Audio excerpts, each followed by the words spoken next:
Welcome to secondary steel making course. The course code followed as MM4411.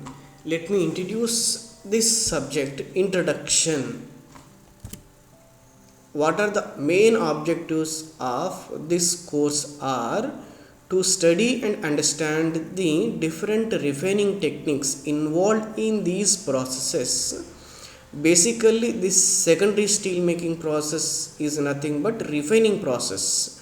Why it is called secondary? It's because the primary steel making process or first steel making steps are LD converter process, electric arc furnace process or primary steel making process.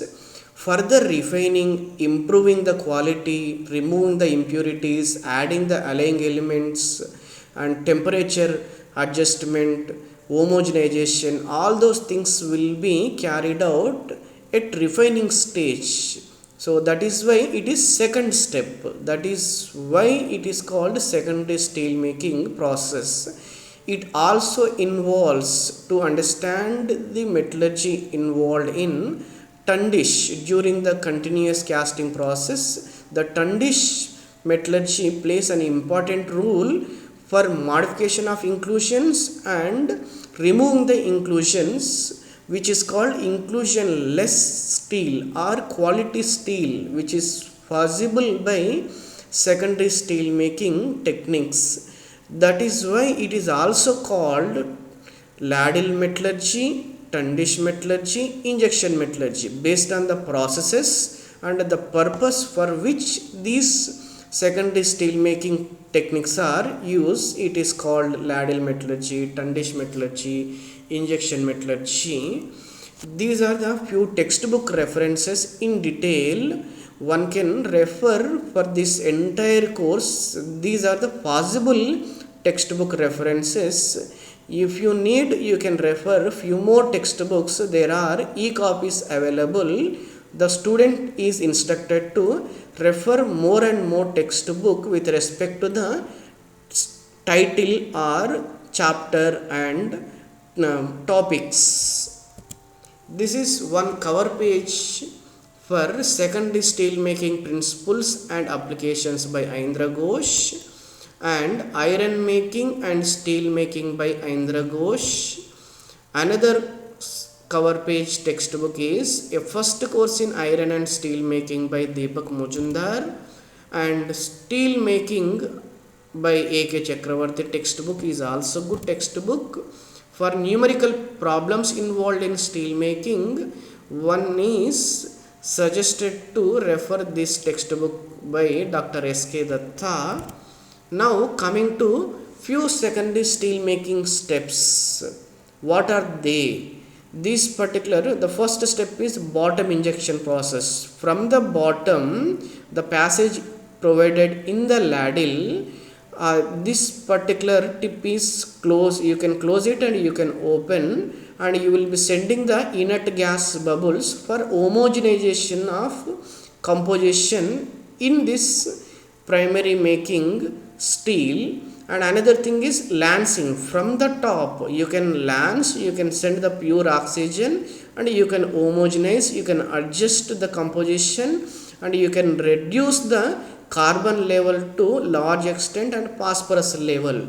This involves basically stirring process. That's why it is called stirring process and injection process and powder injection process. You can use a small nozzle tube and you can add the powder in the form of allying additions or calcium sulfide to reduce the further impurities within this primary making steel. And wire feeding, you can insert the continuously using this mechanism motor aluminum wire. You can reduce the oxygen dissolved in the liquid steel or hot metal by continuously feeding the wire. That is why it is called wire feeding technique. Basically it is injection process. Broadly these processes are called as injection metallurgy. One need to notice these particular things. Coming to the ladle metallurgy steps, there are To an extent, carbon and oxygen is reduced at the primary steel making steps and pre-treatment process, but during the secondary steel making steps it is also aimed to reduce hydrogen and nitrogen is nothing but degassing. Using the stream from the water, you can provide the vacuum and you can reduce the hydrogen and nitrogen level to expected level. Based on the design and process, it is also called RH degassing process. It is also called a DH degassing process. These are the snookles, 2 snookles and 1 snookel, and rotation based. This is based on the vacuum process. That's why these are called vacuum processes. There are few more processes based on the heating and with or without vacuum.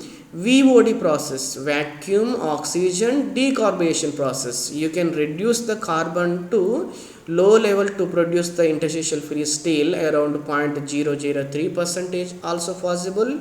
And VAD process, vacuum arc degassing process. Arc is also combination of vacuum and arc is been supplied by electrodes. It is to reduce the further hydrogen and nitrogen level. And another step is ladle furnace to compensate the temperature drop downs from the primary steel making to secondary steel making. The next step to continuous casting process, it is adjusted, the temperature is adjusted for the suitability for continuous casting process. Basically this entire secondary steel making process involves deoxidation. The oxygen dissolved in the ladles will be reduced by adding the aluminum strips. If requirement of customers and client is required based on the application, carbon to be increased, further recarburation can also be adapted. If it need to be produced various alloying elements to produce the alloy steels, manganese and molybdenum, tungsten, chromium. By addition of chromium and nickel, you can produce the stainless steel. These things are possible in secondary steel making steps.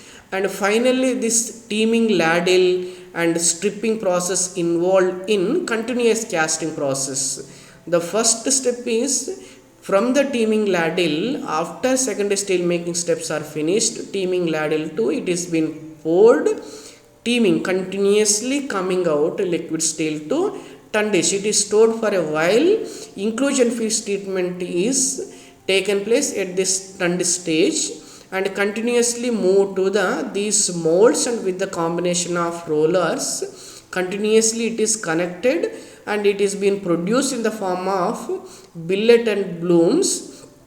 Based on the required size, it is been stripped to produce billets and blooms, all those things. That is why this particular treatment is involved. Tundish treatment is also called tundish metallurgy. One need to notice this particular point.